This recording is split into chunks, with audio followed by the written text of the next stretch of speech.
Salut, mesdames, messieurs, bonsoir. Merci de nous rejoindre pour cette édition en français de la TNL. Nous sommes mardi le 28 juin 2016. Commençons tout de suite par la visite du Premier ministre Thongloun Sisoulith au Cambodge.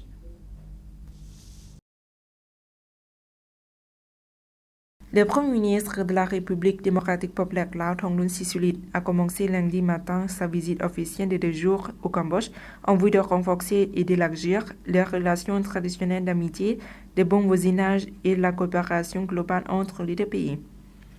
À son arrivée, le chef du gouvernement Lao a eu un entretien bilatéral avec Somdeth Hun Sen, Premier ministre du Royaume du Cambodge, au Palais de la Paix. Dans l'après-midi, il a effectué des visites de courtoisie à Somdeth Sejum, président du Sénat, et à Somdeth Heng Samrin, président de l'Assemblée nationale.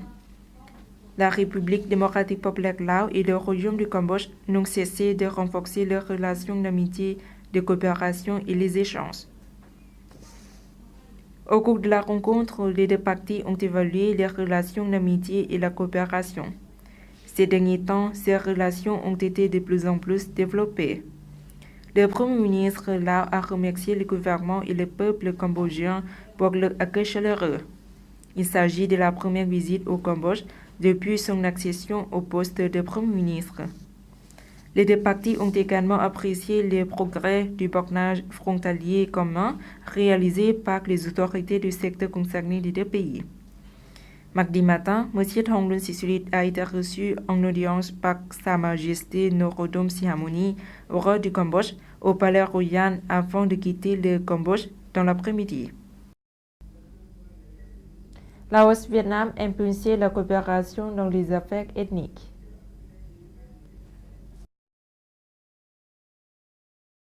Dans le cadre de sa visite de travail au Laos, une délégation du Conseil des ethnies de l'Assemblée nationale du Vietnam, conduite par son président Ha Ngoc Thien, a eu ce lundi une rencontre avec la présidente de l'Assemblée nationale Pani Yathotu.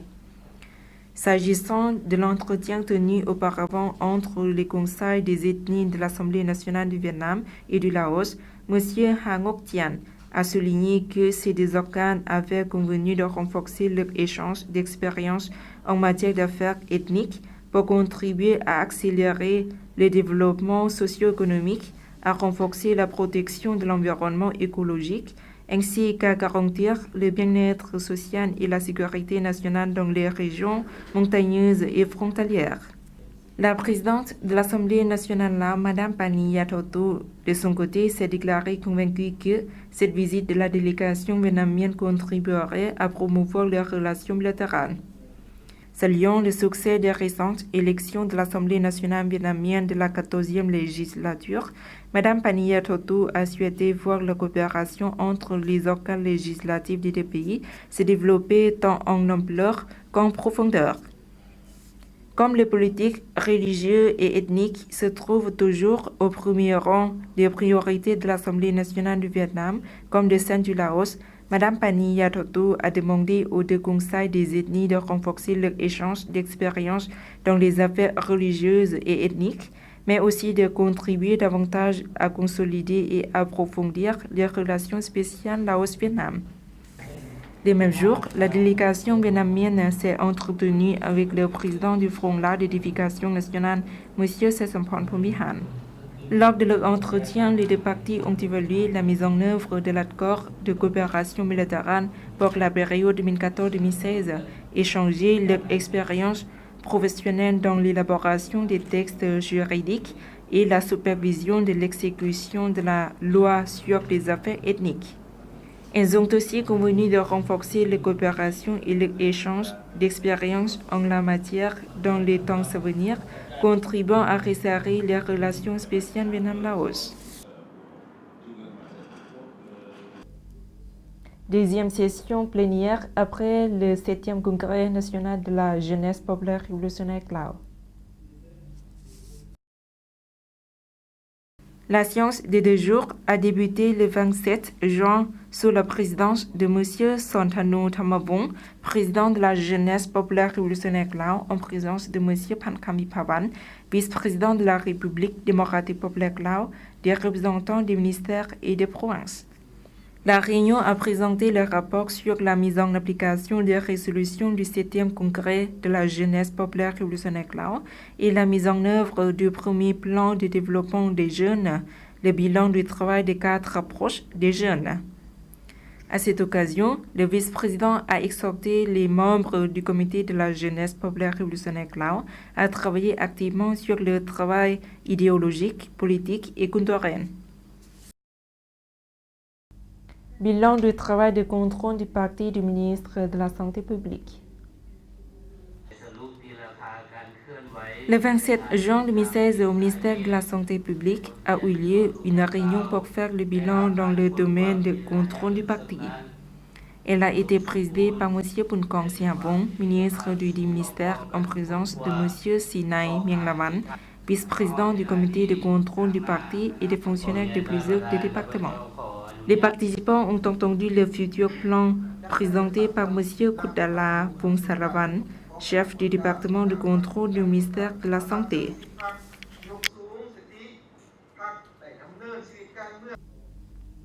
Suite de l'actualité nationale en bref en images. Le mémorandum relatif au projet de promotion de la santé reproductive, de la santé des mères et des enfants au Laos a été signé le 24 juin 2016 à la capitale Vientiane. La cérémonie de signature s'est déroulée en présence du Dr Punkong Sihabong, ministre Lao de la Santé publique, et du Dr Johan In, président de la Fondation internationale d'aide médicale de la République de Corée, COFI, dépendant du ministère coréen de la Santé publique. Ce projet a pour but de soutenir le plan national dans la promotion de la santé reproductive, la réduction du taux de mortalité maternelle et infantile. Le mémorandum stipule que la République de Corée accordera un soutien de montant de 12 500 000 $ pour le développement des infrastructures, notamment la construction de postes sanitaires, la fourniture des équipements médicaux aux provinces de Xiangkhouang et de Houaphanh.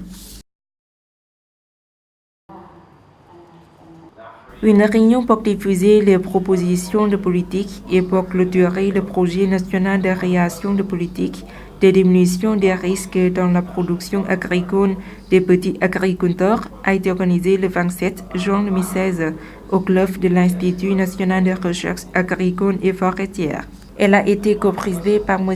Punkong Bohom, chef de cet institut, et M. Stephen Lucas, représentant de la FAO au Laos, en présence des fonctionnaires et des cadres concernés.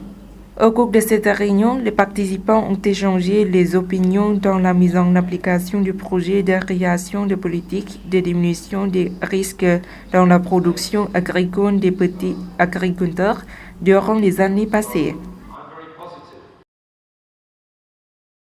565 étudiants de l'école normale de Ban Ken du district de Tlokom dans la province de Vientiane ont reçu la semaine dernière le diplôme de fin d'études. Le diplôme a été remis par M. Punson Pesavan, vice-gouverneur de la province de Vientiane, en présence des membres du service de l'éducation et des sports de cette province et des professeurs. À la fin de la cérémonie, M. Udon Thepbongsa, directeur du collège de Ban Ken, a fait le bilan de l'année passée. Parmi les diplômés, 12 personnes ont reçu un certificat de félicitations.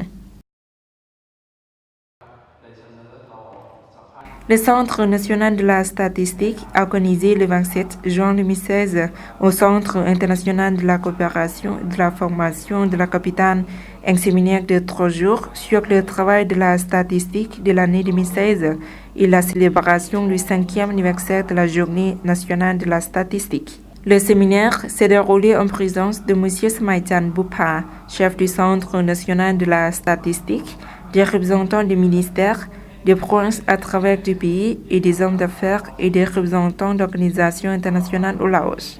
Les participants ont entendu le rapport sur l'augmentation de la qualité dans la récolte de la statistique des socio-économiques pour utiliser dans le 8e plan quinquennal de développement socio-économique et sur la mise en œuvre du plan national du développement socio-économique ainsi que les objectifs du développement durable. Le Laos présent à la Journée internationale du yoga. Le Laos a présenté à une démonstration de yoga à l'occasion de la deuxième journée internationale du yoga 21 juin qui a eu lieu samedi dernier sur l'esplanade de Tha Luang de Vientiane. L'événement a attiré plus de 500 personnes pour assister et pratiquer le yoga, parmi lesquelles figuraient la ministre de l'Éducation et du Sport, Mme Sandela Chantaboun, et M. Ravi Shankar Aisora, ambassadeur de l'Inde au Laos. La principale activité de l'événement est la séance de performance collective de yoga conduite par des professeurs indiens expérimentés. En plus des exercices de respiration, d'autres portaient sur l'épaule, le cou et les mains, parties habituellement touchées par le stress. L'ambassadeur indien a appelé les gens à pratiquer le yoga pour avoir une bonne santé et un bon esprit. Le yoga est une ancienne pratique physique, mentale et spirituelle qui trouve son origine en Inde. Le mot yoga provient de sanskrit et signifie joint à unifié, symbolisant l'union du corps et de la conscience. Il est aujourd'hui pratiqué sous diverses formes dans le monde entier et sa popularité continue de croître. Le yoga est une pratique physique, mentale et spirituelle née il y a 5000 ans en Inde. Grâce à ses avantages, notamment pour la santé, dont le traitement de maladies comme le diabète, le yoga a reçu des réponses enthousiastes du Laos comme dans le monde. En 2014, l'Assemblée générale des Nations unies, ONU, a proclamé le 21 juin Journée internationale du yoga à la demande du Premier ministre indien Narendra Modi. Cette proposition a reçu le soutien des dirigeants de 177 des 193 États membres de l'ONU. Les Nations unies proclament le 21 juin Journée internationale du yoga. Leçon indien universel reportage. À l'occasion de la Journée mondiale du donneur du sang international, une collecte de sang a été organisée à Vientiane en présence du directeur adjoint du Centre de transfusion sanguine de Vientiane, M. Paintong Pantavong.